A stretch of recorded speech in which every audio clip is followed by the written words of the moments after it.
You are listening to American Wag, where the mind is respected and the truth is sometimes detected.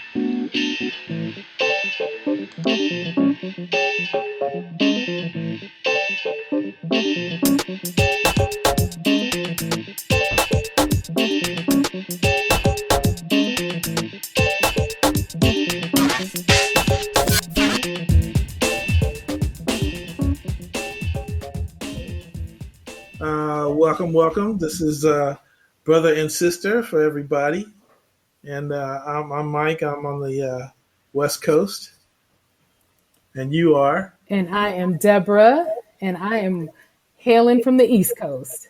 Yeah. So how you doing today? What's the weather like out there? I mean, springtime in New England. So we woke up, it was chilly, and by noon it was 60. So Okay. All right. it, that's how it rolls over here. Every 15 minutes, the weather Well, just I didn't know changes. your state was officially New England. Well, I mean, you sound like a perverted Boston accent, the people over there, but what the heck? no, it's a unique kind of place, and Yeah, I tell you that for sure. That's for sure. most people skip over Rhode Island. We get no props. We get no love. They say, oh, yeah, I went from Boston to New York and, I stopped in Connecticut. And it's like, there is one little spot you skipped on your way to Connecticut. So Yeah. it's the long lost stepchild of New England. So they No, kind it's of have definitely New England, I'd say. no, it's New England, but Rhode Island gets forgotten. That's all. Yeah, well, you guys are a little bitty place. It's all good. We got nice beaches. And I have to say, being a native of Southern California, Rhode Island beaches rival Southern Cal, Really, believe it really. or You guys have not. surfers out there, windsurfers, kite surfers. I wouldn't say that so much, but the water is warm and it's Oh, beautiful and clean. And yeah, and the police don't sweat you if you bring your little sippy sip to the beach. So okay. Yeah, they sweat you down here for sure. this I Like, know. let me have some of that Gatorade there, son. Yeah, no, they don't got that over here. Yeah, So the beaches, I guess they're opening up, but like our beach communities down here, they're not having it. We had too many surfers and rebels. So they're okay, like not wearing masks at all. okay, But the okay. stupid thing was, of course, outside is where you're the safest because, the That's stuff doesn't right. survive outside. That's right. But they closed the beaches. So I'm like, that's the one place where you're like really safe. So now we got all the bikers off the bike path and in the streets causing traffic jams and it's unsafe. I'm like, California, y'all need to get your act together. Too many people. Yeah, too much. But we're losing population to Texas. I hear they're It's like real. they're like We just had bumping. a preliminary census update. How many have left? What's the number? Well, I don't know. I think we're down 2% from the last time. Okay. And I think Texas is up 4%. That's what I remember off the top of my head. That's at least what, a few 100,000. Yeah, yeah. Okay. That have left. So we are now 331 million people in this country. It's a Wow. lot. That's a lot of dang on people. Tell me about it. Well, I'm thinking it sounds like people are trying to there's a big exodus out of the urban areas and people are trying to, I don't know, be new pioneers and go to open spaces. This is what I've heard. A lot of folks have left California, a lot of folks have left New York City. Hmm. Partly pandemic, partly the economy, Hmm. partly just the idea of like I need a little bit more space and breathing room around me. So maybe that's part of it. I don't Yeah, I know. think New York City has changed for real. I Yeah, don't think they're ever going to be the same. I don't think so either. It ain't happening. Yeah, It's a, that's wild. it's a That's new wild. new day, new way. So what's in your red cup? Oh, I got a little old number 7 Old in number my seven. my little bitty mason jar. Okay, all right. Well, I'll toast you with the. That's Jack. Oh, that's Where's Jack? Jack. That's my friend Jack. Okay. Oh, that Jack. Old number 7. Well, I'm repping the West Coast with Lagunitas Oh my goodness. IPAs. IPAs. That's right. That's it. So I didn't pick any topics today. Okay. So we're just going to shoot the breeze here, I guess. All right. We shoot the So, breeze.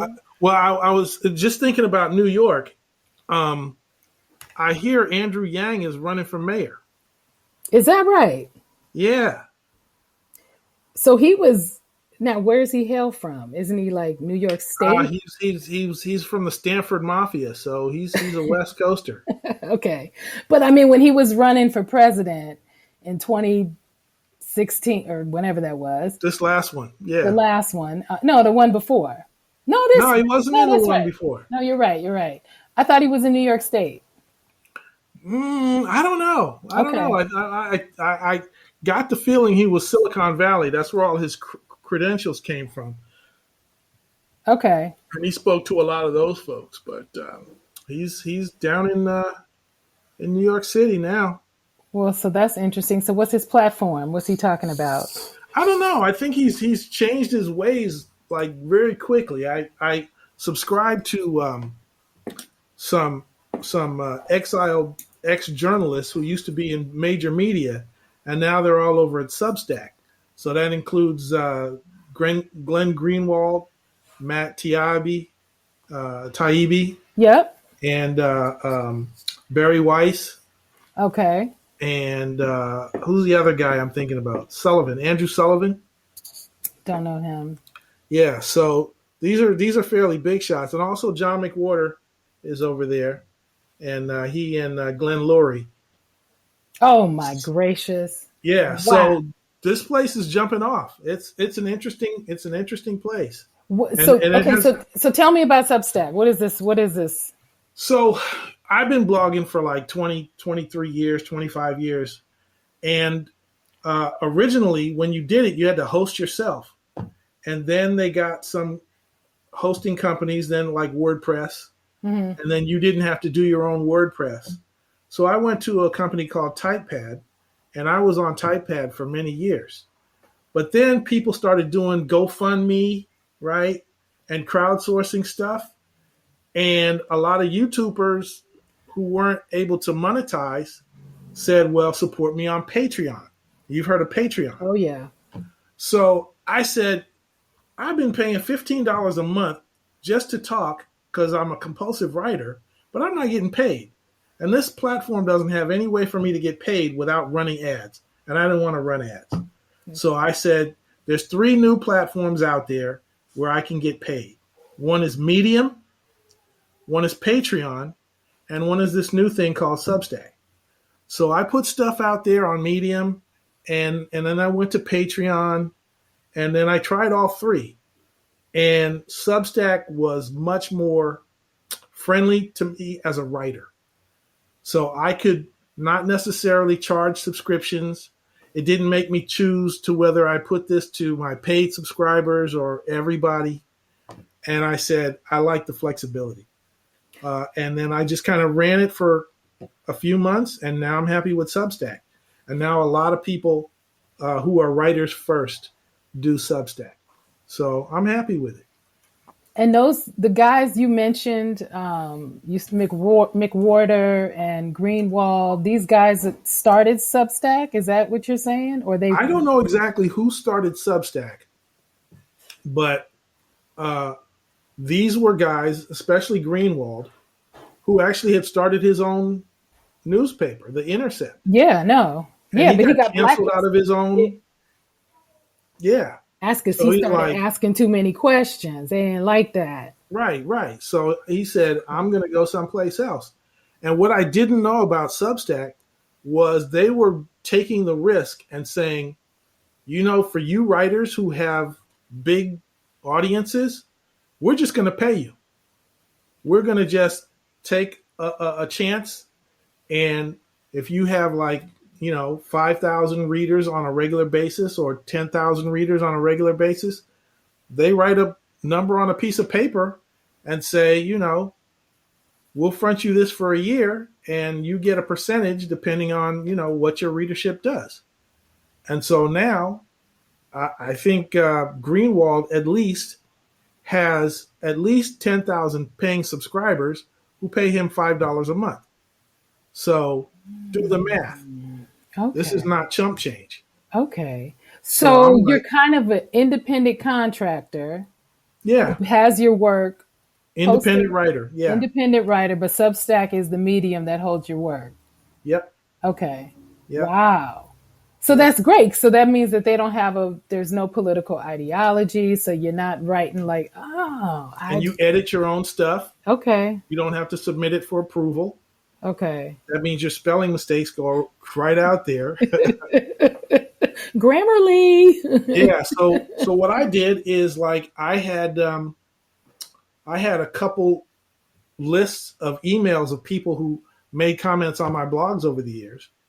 So I just said dumped them all in, and I have about 3,500 that it goes out to on the regular. Good gracious. But you've been And building this for 20 years. So well, that's that's true. That's true. great. And I've never done any advertising, and I've never, I was syndicated by one little company that sent me a little bit of money, but when the blogosphere collapsed, after the invention of what was it? God,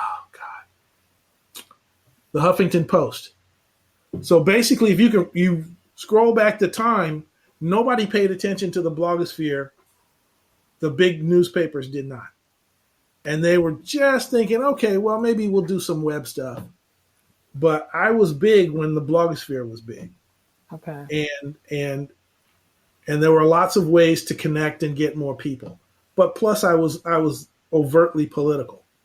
But then big media started snapping up people like Mm-hmm. Matt Iglesias. He's one guy who was a big shot. Another guy named Kevin Drum, and he got snapped up by Mother Jones. Okay. So some of the best bloggers got picked up by major media, and then once they could start making their own stuff, like Breitbart, then there was a new tier of media that went over that way. And so it's been an interesting evolution. But now I think Substack is really making a dent because you have all of these people who are, what do you call them? Exiles? Yeah. Exiles from the mainstream media. So And how did go ahead. No, go ahead. I mean, it's even worse. I mean, it was the blog people who invented MSM for mainstream media, and it's actually worse than it used to be.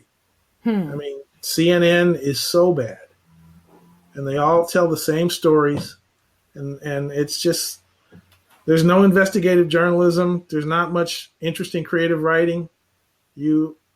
But also now there's zillions of people on Twitter, and Yeah, I mean, that this old sounds like a mess. really good, a really good moment for people who are asking deep questions and who want to have Yeah, you turn. I mean, actually, I don't have cable, so I don't really know what's happening on CNN and lucky MSNBC. you. Yeah, I mean, it was like, we talked earlier about that diet, ingesting that bad diet that don't make you Hmm. feel good. Well, that's Right. what the cable network news was for me. And yeah, it just got to start feeling like you're just watching talking points. They're not really talking about anything. They're really it's like an insult mill.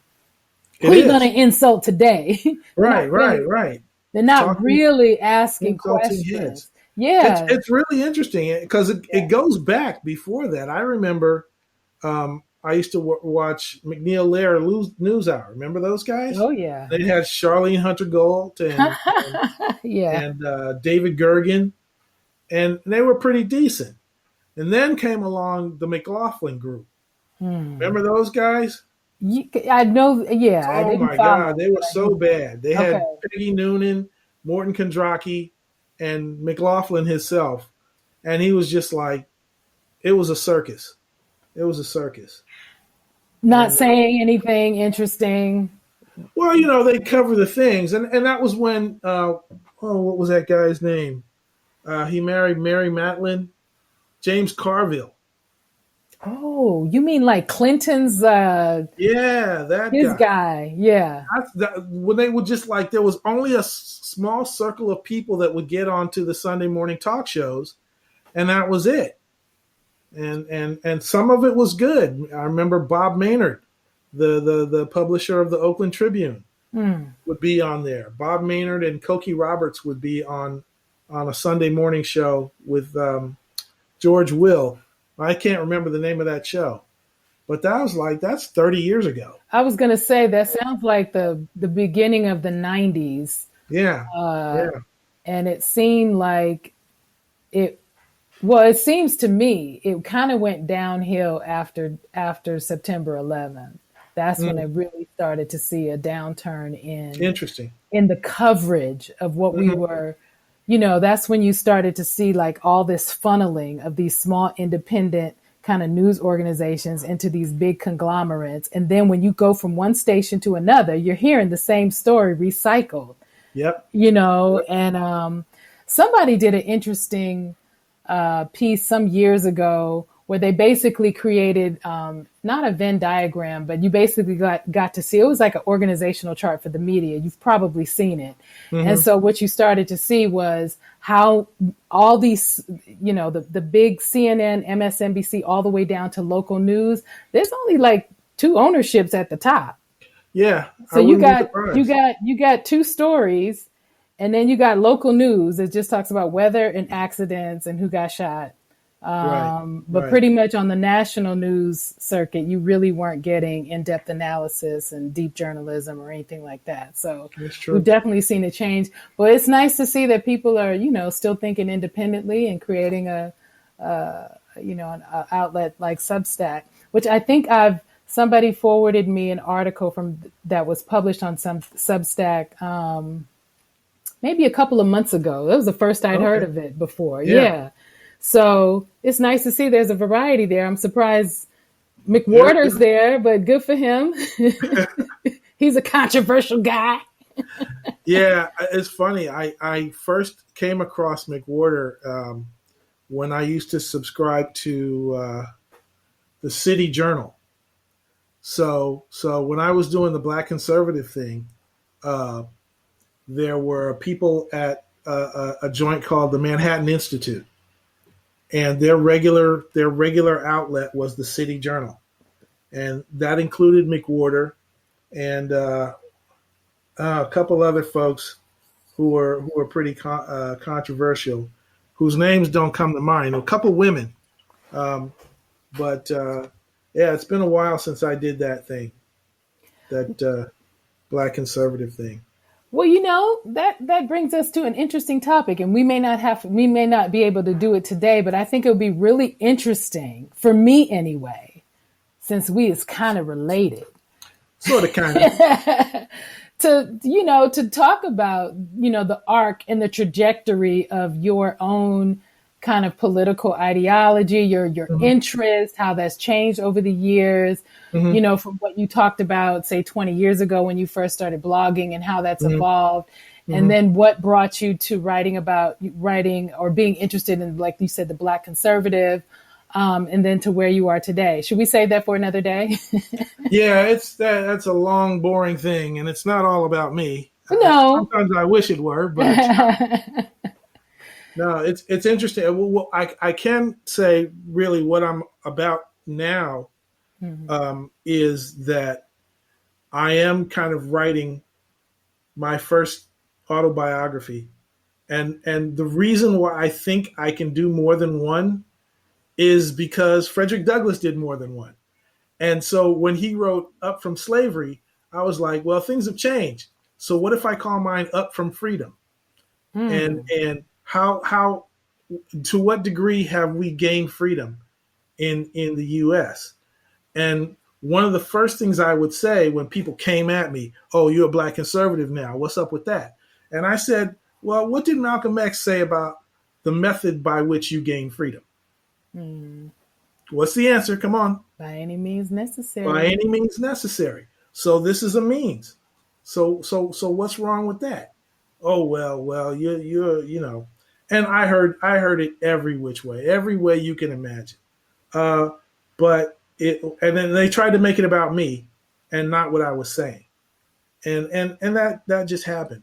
But around 2007, that was kind of at the height of my popularity, and that 2008 election showed a lot of true colors for a lot of people because I saw some black conservatives who were just more interested in black power and not conservative principles. So they were like, well, maybe I don't want to be a Republican now because we got a black Democrat in power. And that whole dynamic and the whole Jesse Jackson thing and Magic Johnson was shilling for Hillary Clinton. And there was like and one of the things that I remember specifically was Tavis Smiley just got erased. I mean, as soon as Obama won the presidency, all of the other guys just got turned off. There was no more grassroots black politics. It was over. Nobody listened to Tavis Smiley or Jesse Jackson or anybody else anymore. It was all Obama all the time.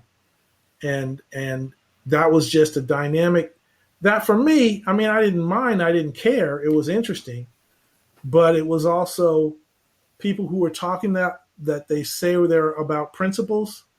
They didn't care about principles anymore because suddenly this magical thing happened, and they were like, "Oh, my guy's in there now. It's my president." You know, how you like that? How you like them apples? And I was like, "Oh man, this is not a place for me if I'm going to be principled." So it's all about identifying with whom and identity politics, which I had been talking about before, and I just said, okay, I'm done. I'm done with politics. So it was weird because then I was like, well, that's kind of all I talk about is politics and culture.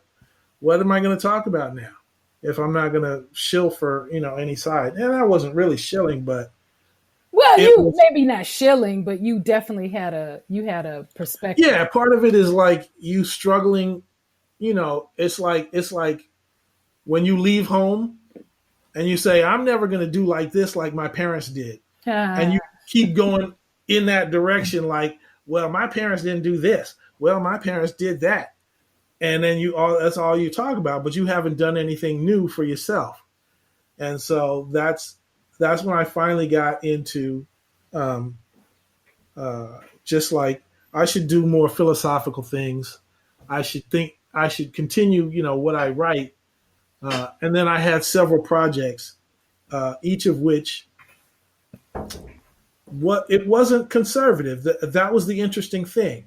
It was like what I see, and I'm gonna keep this short. All right, It it's was all right. like people combine their personality and their opinions and their psychology and their interests into one big ball, and they paint it red or they paint it blue. And so you talk about them, they take everything personally, and then they project. They're like, okay, I'm independent minded. That means I'm with the Democrats. Or I'm independent minded. That means I'm with the Republicans. And they would throw everything into their identity, and they wouldn't disambiguate with what was policy, what was being debated, what was this. It was just like, I'm with this team, no matter what. And so when I started writing from the perspective of class, which was one thing I wanted to do, when one of my projects was called the Peasant Project, the Peasant Theory, and I started looking strictly at class. I found there was some conservative input. I found there was some liberal input, but it was a different thing. So now I could talk about class without putting it in the red or blue camps. And then I did the same thing when it came to, my local community activism, which for me was with first responders for the most part. And then I was able to take that out of this. So as I came with these projects, my writing projects, and fleshing out my thinking in public, it became less and less political. So the more I talked about and stuck with that, the less I had any, inclination or incentive to say, well, that's why Trump should be president. And then you just kind of get this distance from the back and forth, and you're like, you guys aren't settling anything.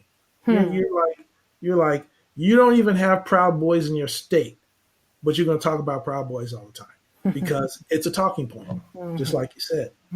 So it's so that's why my biography is not Up from Freedom so much. Is it's the crossover kid.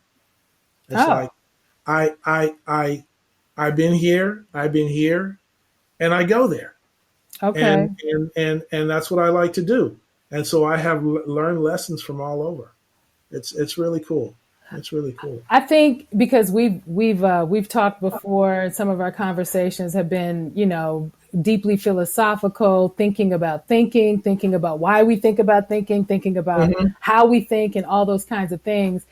It might be really helpful to kind of start with the ABCs of, conservatism. Not necessarily, we don't have to do that for this conversation, but I think because what you're talking about is identity politics and people getting wrapped up in the red and the blue and my team does this, that then people aren't able to talk about the issues. But I think what we've heard, at least what I've heard from the wise sages who've also gone through, and myself as well, a political evolution, to really get to becoming an independent and free thinker away from all of those titles and associations and so forth, is to talk about maybe what some of the fundamental principles are of liberalism and conservatism, because like, we are who we are. But I just wonder how many, because I really think that there's shared values along that spectrum of conservative and liberal. There's probably a lot more in common than people like to think that there is. Yeah. But because we have such a bifurcated red-blue society, people are just fighting and they're at each other. So we're not building anything. We're just all divided and this ain't, I'm not trying to be kumbaya. I'm just thinking through what some of the things are that keep people so divided, because if you can say, what did Malcolm X say? And it's like, okay, but you're quoting Malcolm X and you're a Black conservative. So how can you do that? That's not a real question. Right. But that's how you would be. That's how people can come at you and try to attack, because it's like, you shouldn't be able to claim that as being a Black conservative. If you voted Republican, then you can't invoke the wisdom of Malcolm X. Right. And that's just crazy. It is because the point that I made a lot of times was, I was like, Malcolm X was a religious conservative. He said, we got to clean up our own act. We shouldn't go begging to anybody, and we shouldn't ask anybody for help. And he was against affirmative action. It's a really interesting thing. But then again, he went through his own revolution. Yes, he did. And we didn't see the end of that. No, so everybody can kind of project, oh, well, if Malcolm was alive today, what would he think about X, Y, or Z? And it's like, well, why do you need to know? Well, and this is very typical of what we do, right? This is, people could say the same thing about King. And, there were conservative, or I should maybe middle class conservative Black folks who were not down with what he was talking about. Like, you riling folks up, And so it's always a lot easier when somebody's gone to then, invoke this sainthood, or then you get to decide who he is or who he would be today. And then it all just becomes kind of, it kind of becomes trivialized, which is really sad, because they were both saying some very important things, but people adopt and they smorgasbord politics, and they take what they like and put some of that back and give me some of this, and he's ours now. Right. And it's like, yeah, I think he might be telling you to pull your pants up. Oh no, I think they both might be saying that. You going to the mosque or you going to church? You Well, gotta pull your well, pants up. Cosby certainly did. Yeah, I, well, you know. I got. Somebody asked me just the other day. It was Mm, like, what did Cosby mean to you? And then after you found out about his dirty deeds, how did that change what you think? okay. It's on you. So what you gonna do? Oh, wait. Somebody asked you that? I thought you. Somebody asked me that, and Yeah. now I'm asking you that. Oh, well, I mean, I honestly never heard the words in the context of what he when he said it. Um, but you know, here's the thing. I have an issue with celebrity politics. Mm, So I don't put a whole lot of weight on folks who are there to entertain. mm. You know, make me laugh. That's great. He did great. I didn't think too much about I'm hearing feedback. Oh, Okay. I'm good here. Are you good there? Okay. Yes, I don't put a whole lot of stock in what the celebrities say. What are you doing? Yeah. I'm just checking for what you're doing. So I don't really have, I guess I don't really have an opinion on when he said that. I guess it's because I had him in a very specific box and it was Mm-hmm. the Cosby Show and I love the Cosby Mm-hmm. Show. Yeah. I can't apologize for that. Yeah. What he did outside of that, I don't know. We tend to put a lot of accolades on people who have the microphone, Mm-hmm.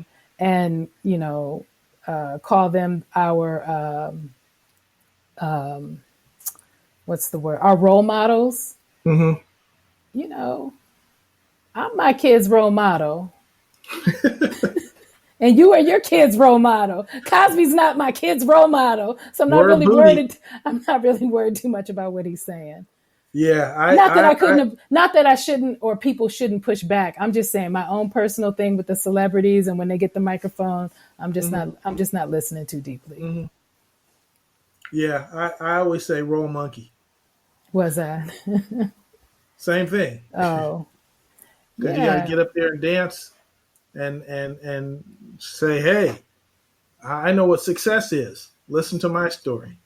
Well, and how much of it is real, right? Mm-hmm. I mean, how much of it is real? And obviously,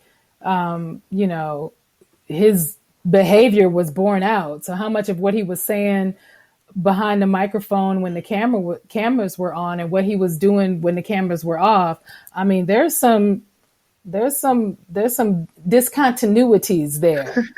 So I won't Yeah. be too crass, but while he's telling young men to pull their pants up, He needs to keep his he up. needs to keep his up. So Yeah. The one thing I said, I was like, he wasn't Warren Beatty or Mick Jagger. Cause how many people, got stoned around Mick Jagger and you'll never hear about them. It's like, yeah. So well, I mean, I said it's his fault for being America's dad. He played that role. He put on that mask, he played and the role, he put on the mask in an industry where that just the opposite is yeah, happening. You know, yeah, and I'd heard from one of the she wasn't explicit. You had to kind of read between the lines. I believe it was Lisa Bonet, who was one of the first Cosby kids, and she got a lot of flack because she's bohemian and was just mm-hmm, kind of like doing her own thing, marching to her own drummer. And he didn't actually like that. But I hmm, think what she said years later was that, he wasn't walking the talk.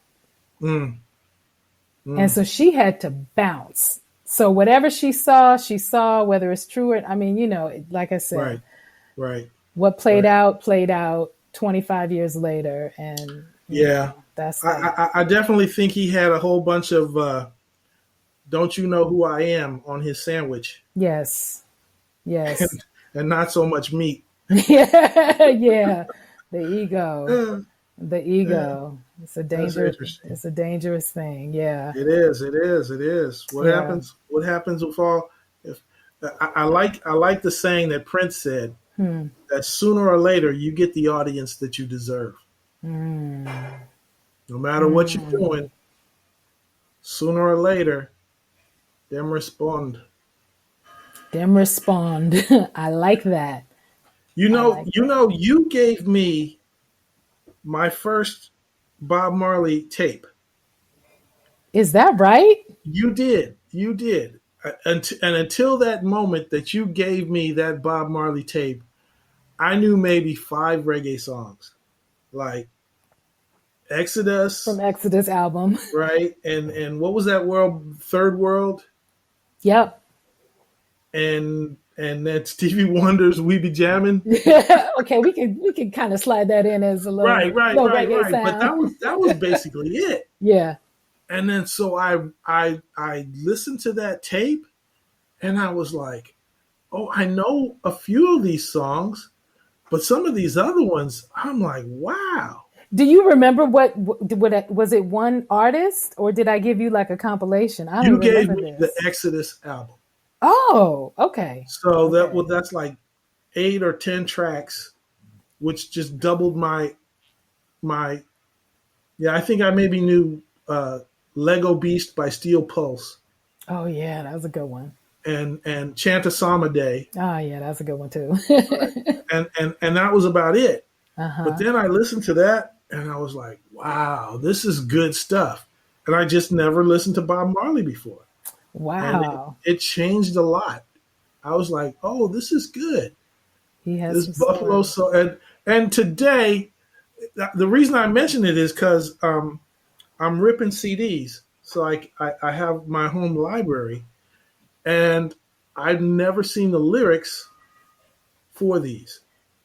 And I never forget no way to crucify By Jesus Jesus Christ. Christ. Right. Oh, that's right. So don't you? But Forget no way how they sold Marcus Garvey for rights. right. And then the third one, I never forget no way. There's something on Paul Bogle. Bogle, yes. And I was like, Paul Bogle.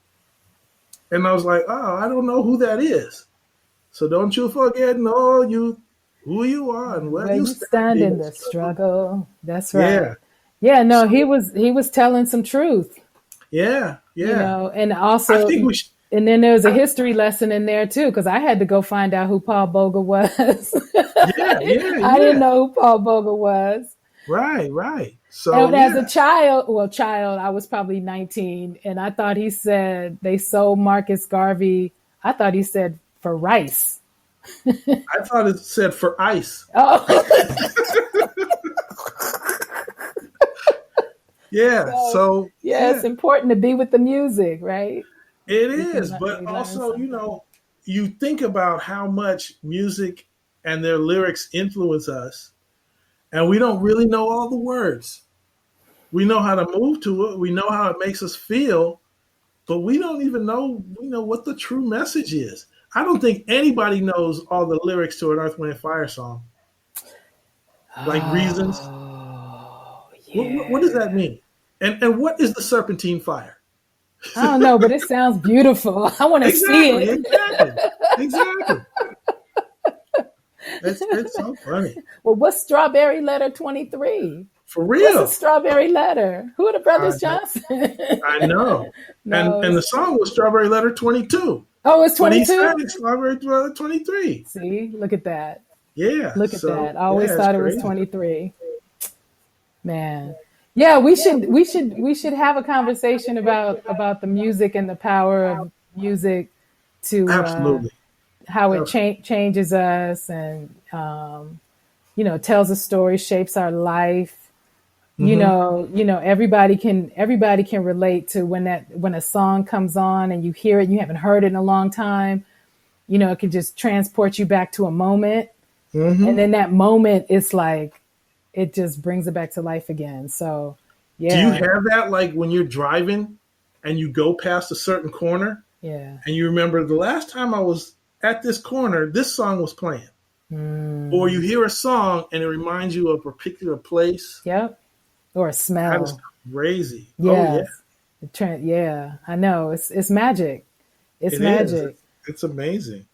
There's I haven't checked it out. I want to know if you saw it. I'm not a Steve Harvey fan, but somebody sent me a link, and it is Earth, Wind, and Fire. And oh, what is it called? But anyway, it's Earth, Wind, and Fire and the Isley Brothers. Okay. I'll have to Oh, I know what you're talking about. I know what you're talking about. What's it called? It's called Versus. That's it. Versus. Yeah. Because I was like, see, I don't have to watch the news. I just see what everybody, all my friends on Facebook are talking about.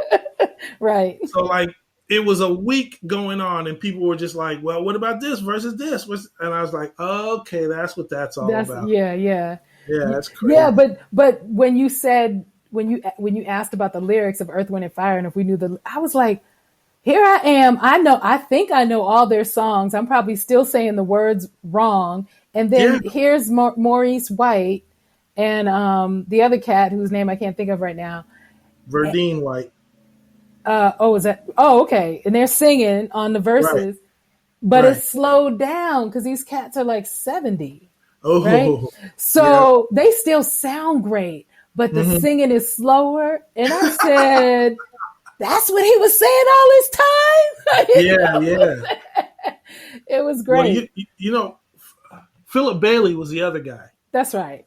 That's Philip the guy Bailey. Who did it. That's right. Philip Bailey. It's kind of so beautiful, don't you agree? Yes, that's right. Oh my gosh. In fact, you know what I think? I think we ought to call this podcast So Much Things to Say. So much things to say. All right. That works for me. We'll start there. We'll start there. That's cool. I remember, oh man. See, because then we open up the door to music. That just goes all around the world. Yes, it does. Speaking of all around the world for the funk, you know Humpty Hump died last week. What? Yeah. What is his name? Shock G. Yeah. What? Yeah. I think he was 57. What? Yeah, I know. What happened? I don't know. I just knew that he was gone. I gotta go look that up. Some of my friends on Twitter were saying, I really like some of the underground songs. And so I played one or two. And it was an interesting guy. He certainly went his own way. He did. He really did. And, you know, I always appreciate Shock G. I don't know a lot about his story or anything, but, and it's weird because I wasn't ever really a Tupac fan, like of his music. I just appreciated his energy and his fight and his fire. And so it's funny because I can't sit down and listen to a lot of Tupac. I can't. It's not easy for me, but Digital, you know, that's where he kind of made his debut was with Digital Underground on that Crazy Wild Party song back in like summer 1990. Yeah, I was definitely listening to them and Grand Poobah. Oh, now I can get down with some. Right at the same time, I was listening to Underground, Sex Packets, and Grand Poobah stuff. Which is Help Me Remember, Take Me Back. I can't remember. I just remember that. No, but the name of the group, though. The name of the group. Oh my gosh. Google. This is sad.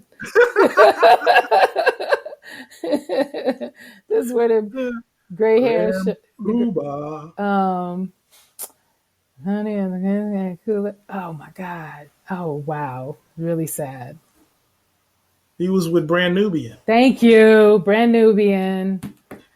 I can't think of the album, but 1991, that album, I could probably recite along all the lyrics of that album. I think I listened to it. Something called Real to Real and One for All with Brand Nubian. Yeah, I mean, he was. Oh, so he wasn't on the whole album, Grand Poobah? No, I don't know. It's like because I'm listening to that and I'm not remembering. Oh no, he's with Brand Nubian. Oh yeah, no, he was with Brand Nubian. That there was an album which name escapes me right now, 1990. That album was fire. Huh. as the Well, young I have to people put that say. on my recovery list because what Yes. I do is sometimes I go back and I listen to music that I didn't listen to before, just to get the flavor of it. Now, when it came to Tupac, I didn't know any of his music at all, Okay. and 2003 I was broke. I Okay. mean, broke, broke, broke. Like somebody helped me pay my rent, keep Mm. my lights on, broke Mm. with three kids in the house, right? Mm. And so a friend of mine, Where were you in shout out 2003? Was that 2003. were you in Redondo Beach? Yeah, I was living in Redondo. Okay. We had All been right. there a year. Okay. Shout out to Greg. Greg Martin is the guy who actually introduced me to. We used to get up, crack at dawn, lift weights, and listen to Coltrane. Ah. Okay. That's the kind of dude Greg was. I like And it. he said, "I'm painting my house. You can come help me paint my house, and I'll pay you." And so I'm just working because I thought I could paint a house, and he wanted to save money from a house painter. Mm. I think he may have had to end up have a real house painter do it again. But we're painting, working hard, and listen to Tupac. And I was like, I get it. I get what this dude was all about. Yep. You just like he was so sad. Mm. He was just a sad dude. Is like, I got nowhere to go. I got to make something out of what I got. And I felt that. I Mm-hmm. felt that. Mm-hmm. So there was that moment in my life when I understood what Tupac was on about. Yeah. Yeah. I mean, he talked about pain and love and, all the things and, forward movement, but he talked about partying and having a good time and, And it was, shooting people. and he talked about that too. And so like so many of them, I mean, it's complicated because they're Yeah. caught in that life and it's what they know. But I like his story better more than his music. When I would listen to him talk and speak in interviews, he's just, Hmm. just some people, they just, you just know that they know. And Hmm. then there's like this pain that's like the through line of his life that would come out. But the truth was like, you couldn't, some you get there and you just know that they're just all about the camera and Right. and Right. that kind Right. of thing. And that just was never him. And so I guess what I'm saying is I liked he just was always real and true, even Hmm. though I didn't really care so much for listening to his music. I just liked his story. Hmm. I liked his story. Interesting. Yeah, Interesting. yeah. So I can Interesting. I can dig it. I can dig it. So you got the Brand Nubian album on your list. I don't know what it's Yeah. called. Just Brand Nubian. Just look up Brand Nubian 1990. Around that time, 91, 91, 91, not 90, 91. Yeah. It's crazy because I didn't like any of um those intellectual groups at the time, where Brand Nubian or Professor X or who these other ones were. I can't remember. And it was just, that was the day when everybody wanted to stand in a cipher and be Yes, part of the Fruit of Islam, right? yes, yes. And it was just that was the big thing at the time. And man, I had a thing against them hoteps. I just I'm like we just could not get along. Well, it's just culture, it's just cultures clashing. And in that moment, that was culture's voice, and the Mm, music spoke to that moment.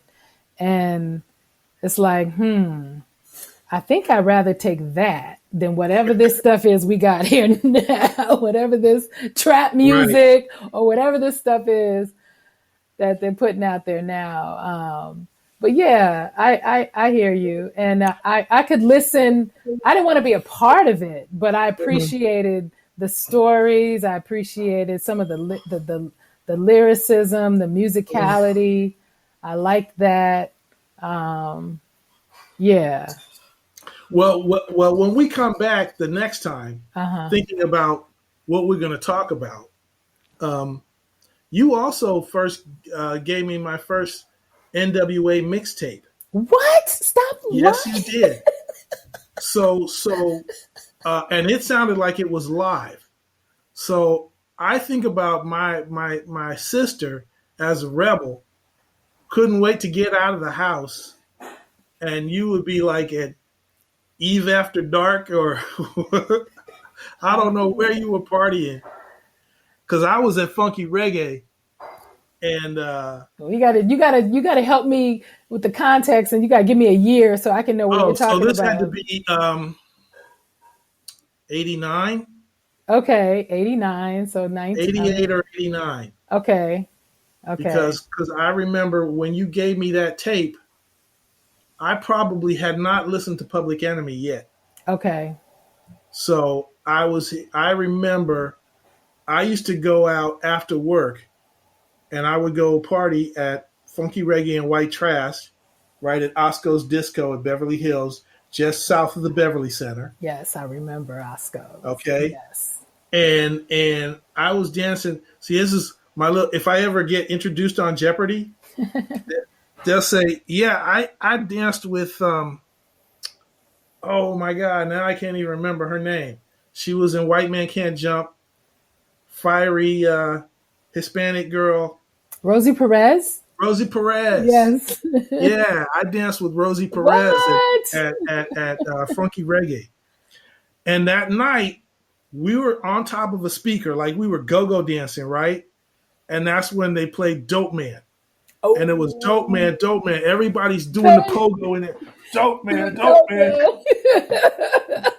And I was like, oh, this was on that tape that my sister Oh, gave get me. out of here. I did not So know that. so it was like, I was like, how does she know this stuff? She's like, you're ahead of the curve.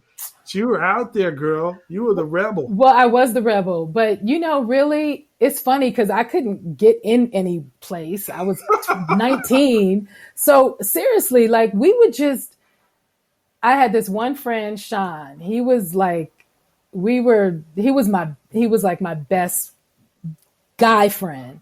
Mm-hmm. And Sean would roll up. I don't remember where he used to work back in the day, but he had more money than I did. I had a little dinky job, but he had like a real job. Mm-hmm. And, but we were, 18, 19. But Sean would come and pick me up. And he would just, every time I got in his car, he had this music going. And we would get whoever we could get. It'd be Sonia or Janae or whoever we could get. We just go to the beach. We just park. Mm-hmm. We just listen to music. We couldn't get into any place, and then Mm-hmm. eventually Sonia and Janae got their own apartment. And so that could be our spot. We had like a place where we could go, but it was always the music. It was Mm. always the music. And so we would just sit around and just listen. And Wasn't that in Mid Wilshire? no, so this is a little bit after that. So I had my own spot in Mid Wilshire when I was 21. I think I was living with Alice for a minute, and then it got wild, and then I got my own spot right next door. I got a single, but so my excuse me, my place was a little too tiny. I literally had a single with the Murphy bed that came out the wall, but but Sonia Janae had a spot on in like Mar Vista, so it was like on National Mm. over near Motor. So they had a little bit more space in their place, and then that just became the spot. It was really just a collection of us rebels from all walks of life, just loving us some music. And then when we got to be of age, we were 21, and then we could go. So it's funny you said, what was it called at Osco's? Reggae what? What was it? Funky Reggae and White Trash. Funky Reggae. Okay. So my version of that was called Jamaica House. So Jamaica House was at this spot. Oh my goodness. It's on Pico. I don't know what the daytime name of it is, but it's basically between, I want to say Sawtell and whatever the street that runs right by the West Side Pavilion. I can't, Okay. but All like right. on Pico, Pico. yeah. So like Pico just west of the West Side Pavilion. If you're going out towards the beach, it's on the left-hand side. It Okay. was this little storefront, looks like nothing. You can pass it a million times in a day, doesn't look like anything. Right, But right, on right. I'm Wednesday, trying to remember. I'm trying to remember Pico because I can come back from Olympic yeah, down La Cienega, okay. Olympic south of La Cienega. I guess that's Pico right there. There was a Rexall Drugs, and then and the what's the name of that Cuban Versailles? There was a Versailles. Okay, but you're still too far east. So you're like La Cienega Oh, and okay. Pico. All So right. you got to head way west and go past Okay. Century City and then go past the West Side Pavilion. Oh, past the West Side Pavilion. Right. Okay, I'm thinking. Yeah, All yeah, right. yeah. Yeah, yeah, yeah, yeah, yeah, Go yeah, yeah. past the West Side Pavilion. Okay. So you cross. I guess it's no, it's On not this side of the freeway or that side? Because then there's the lumber yard is at Sepulveda. before you get there. Okay. All right. Before you I get know there. what neighborhood you're talking I'm about. telling you, Yeah. it's like in the 90s and probably in Hmm. the 80s. It's just rinky dink like Yep. storefront joints on that side of it. It didn't look like Yep. much, but on I Wednesday remember. nights it was Jamaica House. All right. And that was the underground. So so they kind of moved around because it was an underground club, and so you Right, had to right, be right, on the right. list and know where they go. But let me tell you, because they were so fabulous, this Mm. is where I don't know if you remember. This is kind of my generation. You were way too old for like Dell and the Funky Homo Sapiens from I heard of them. Yep. Dell, Arrested Development. Wow. Those kind of groups came through Jamaica House Okay. back when I was 21. So Wow. that was our spot. So we just go there, and there'd be some new up and coming somebody who's performing, and it was Yeah. So that was 91, 92. yep, 91, Okay. 92. Yep. All right. Because I moved to Brooklyn in 91, Okay, so yeah, you were gone. You were but gone. I was listening to PM Dawn Oh, they're so clean. and Arrested Development Yep. Yep. and I think it was a group called KDM, I don't know KDM. Okay. KDM and Black Sheep, of course. Yes, yes, yes. Yeah, I got my Black Sheep going on. That's for Yeah. sure. Yeah, no, Whoosh, they were kicking. They were that was kicking. funny. Yeah, But no, that because music like made me. yeah, because after Rob died, I had given up all hip hop, Mm. and then I said, oh well, I got to carry this part of him forward because I know how much he loved it, and so Yes. I got all of his tapes. Mm. And so I would listen to it's KMD. KMD was the group. KMD. I And gotta they write did that. two albums. One of them's called, I think, Mr. Hood was the name of the album. It was so good. It was so Wow. good. Those guys were jamming. I don't know And it was KMD. interesting. It was so much more creative at the time. Yes. Because like soon Onyx came out and I was like, who are these knuckleheads?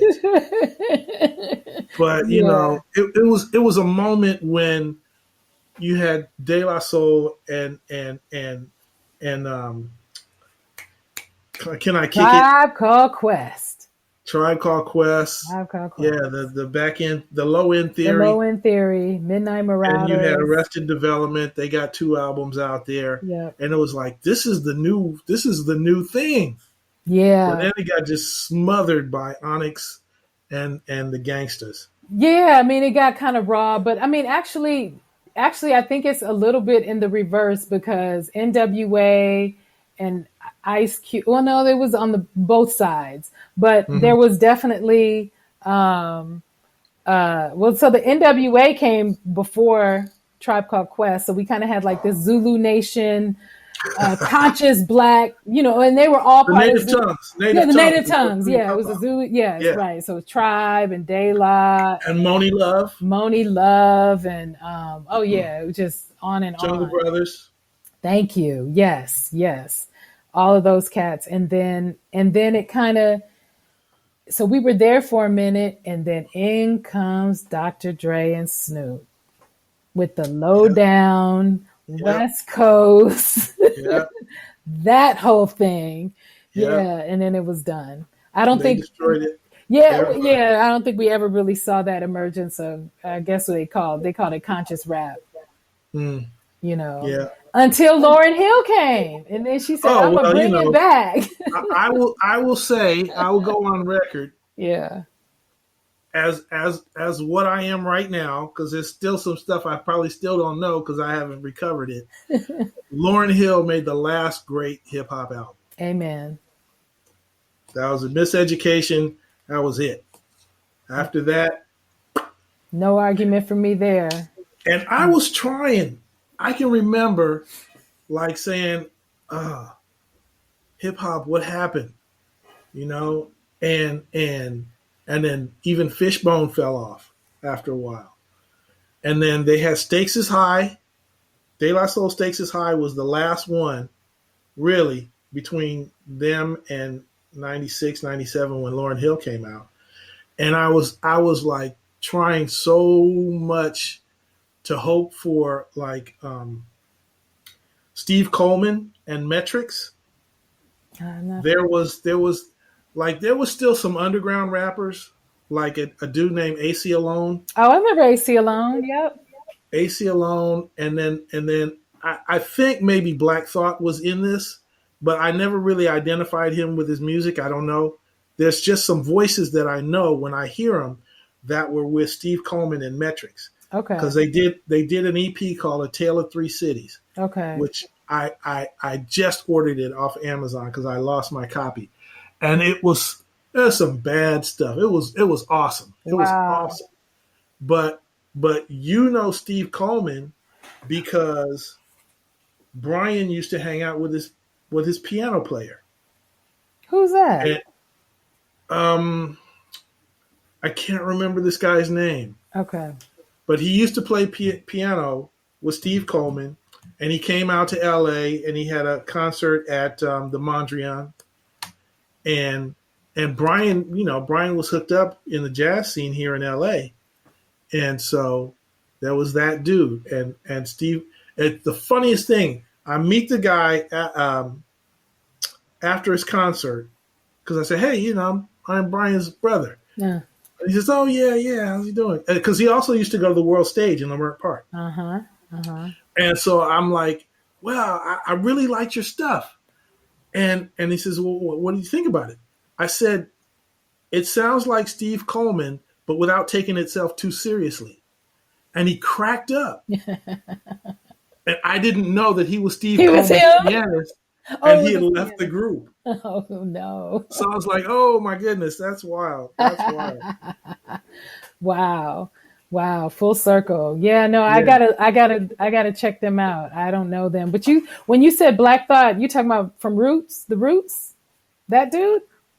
I don't know. I think Okay. he's one of the guys because I heard him on um, the remake of all the Bob Marley songs.